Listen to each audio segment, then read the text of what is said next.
happy Saturday. Welcome to Aziza by Design. I am here with a quick message for you.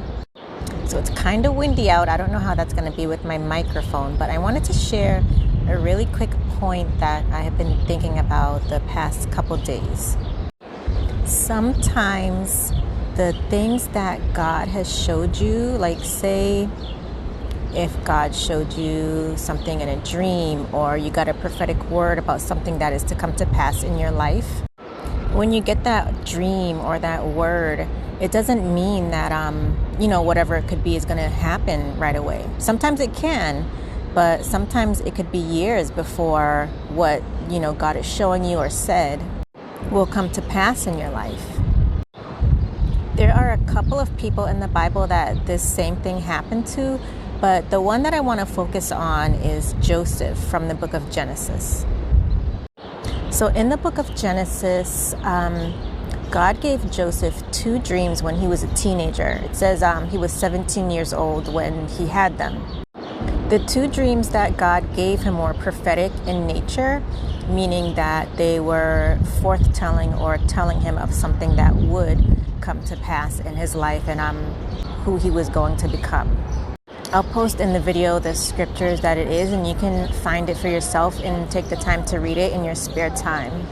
It was two dreams basically showing him that he would, be a leader and that eventually his brothers and his family would, bow down to him and, showing him the type of position or role that he would have when he was older.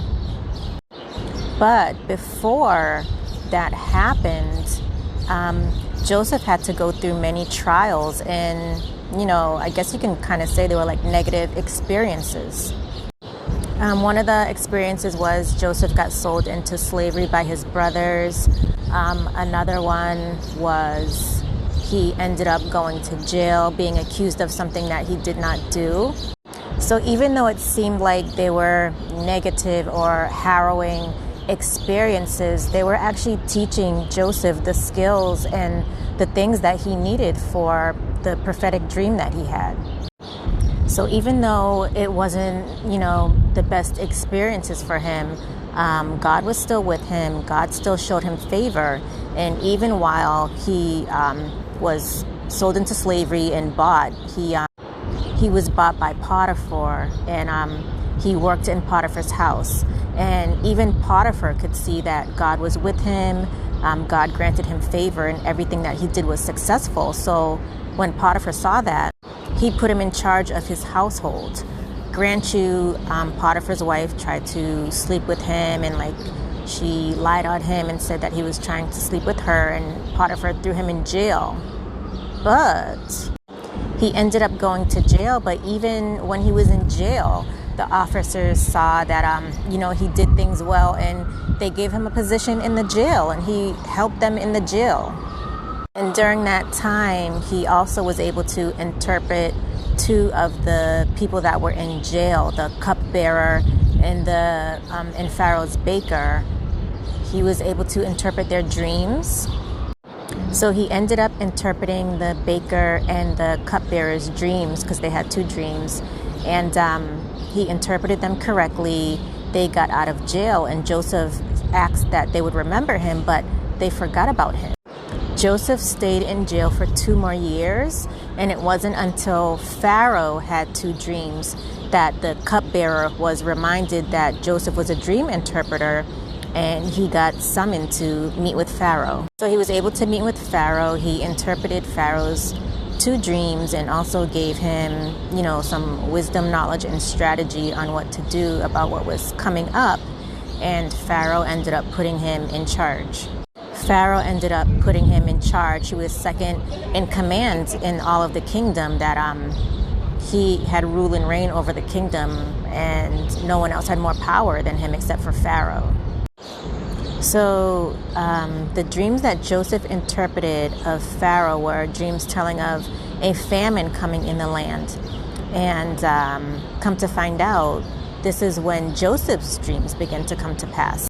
So people throughout all of the land actually came to get help and to get food. And lo and behold, Joseph's brothers came to Egypt to get food to bring back to their family, and they did end up bowing before him. He ended up helping Egypt and the other lands that were surrounding the area, and he ended up helping his family. A really good story. You should read it. But the point that I want to make is God was doing a work in Joseph, teaching him things, refining him, preparing him for the position that he would eventually hold as second in command of Egypt. So during that time, it took 13 years. 13 years for Joseph's dream to come to pass from what he saw until what became a reality. That's a long time, y'all.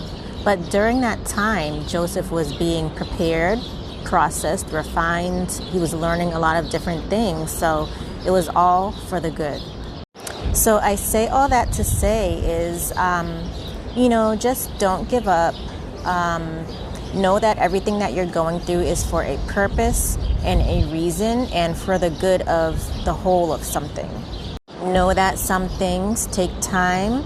It is not a race, but a marathon. So, everything you're going through is for a reason and a purpose. There are other people in the Bible too that had a long processing time. I will post it in the video or in the description below. So know that when God shows you something or gives you a word, sometimes it can come to pass quickly, but sometimes it could be a while before what you were told or what God showed you will come to pass in your life.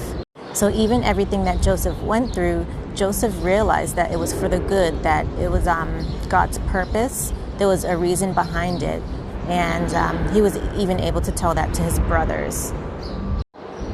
So stay encouraged and remember that all things work together for the good, okay? So that is it. Take care. God bless you, and we'll talk soon. Bye.